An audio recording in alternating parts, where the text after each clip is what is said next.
My beloved sacred and divine brothers and sisters, I Master Jesus return once more with a heart full of love to share with you, as well as bestowing my words of enlightenment to inspire your spiritual awakening.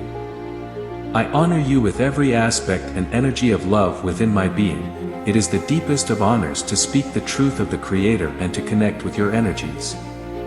The fact that you are awake and aware of me is magnificent. It is a true blessing.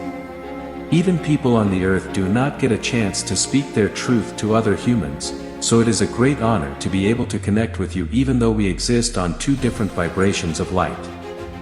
This, of course, doesn't mean that we are separated. We are always one energy, one being of light, one aspect of the Creator, interlinked more than you could possibly imagine at this current stage. The mighty love of the Creator can never be taken away from you. It is yours to experience, appreciate, express, and cherish. Even now, as people exist on the earth, whether they are spiritually awake or asleep, they have been granted the ultimate gift. The easiest way to accept the ultimate gift of the Creator's unconditional love is to love yourself first, unconditionally, and to surrender to the will of the Creator, to surrender all negativity to the Creator and to focus upon accepting the unconditional love of the Creator. If you are able to experience the unconditional love of the Creator during meditation and when you are following your path on the earth, you will realize that there is nothing else that you will have need of. With acceptance of the ultimate gift, you are allowing the Creator to treasure you, take care of you, and guide you perfectly, so not only will you cease all suffering, but you will gain a great sense of freedom in your reality and your ability to create. Remember this always, that you have been granted by the Creator the ultimate gift of unconditional love, so there is no need to fear. When you accept the unconditional love of the Creator, it naturally nourishes your soul, the Creator aspect within your physical body. Your soul already holds a wealth of unconditional love, which is its essence and truth. Your soul wishes for you, as your physical body, personality, emotions, and mind, to bathe in its unconditional love.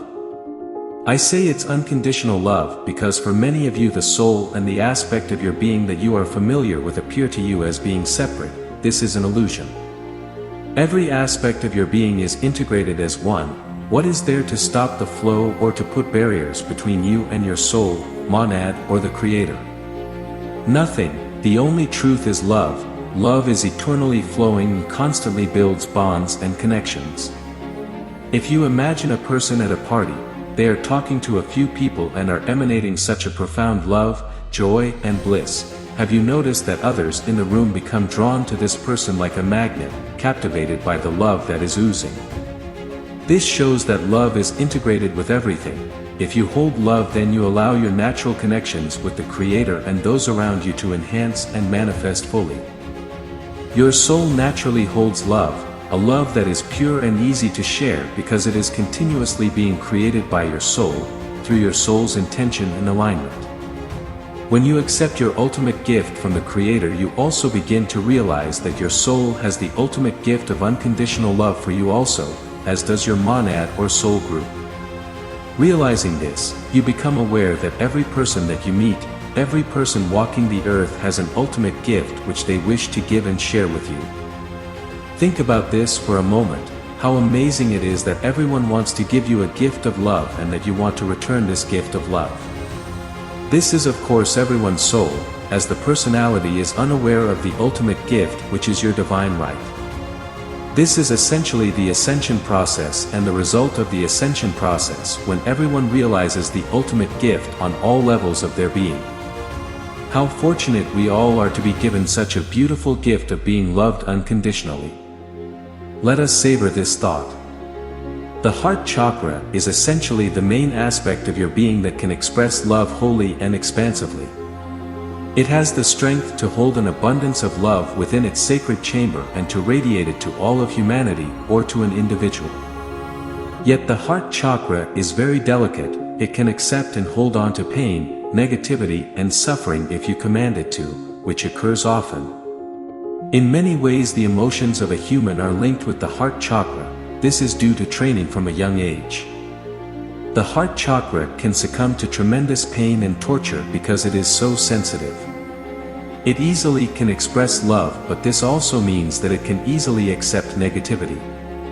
Many people hold the suffering that they believe others have caused to them within their heart chakra. If we imagine that the heart chakra is your treasure box, everything that is important to you is stored within your treasure box, but you have programmed yourself to believe that the painful or negative experiences are precious, and so you place them within your treasure box. Of course, negative experiences allow us to grow and develop. They are lessons of truth realization, but this doesn't mean that they have to be held on to. When pain is held within the heart chakra, it stagnates and lowers the vibration of the heart chakra, eventually causing the heart chakra to close and become guarded, because it doesn't want to be hurt any further. When the heart chakra is closed or shielded, then it makes it very difficult for the person to love themselves unconditionally, feel the love of others, and express the essence of their soul. The ultimate gift of the Creator can become an elusive reality to those who hold pain in their heart chakras, and a separation can be experienced between the soul and the reality.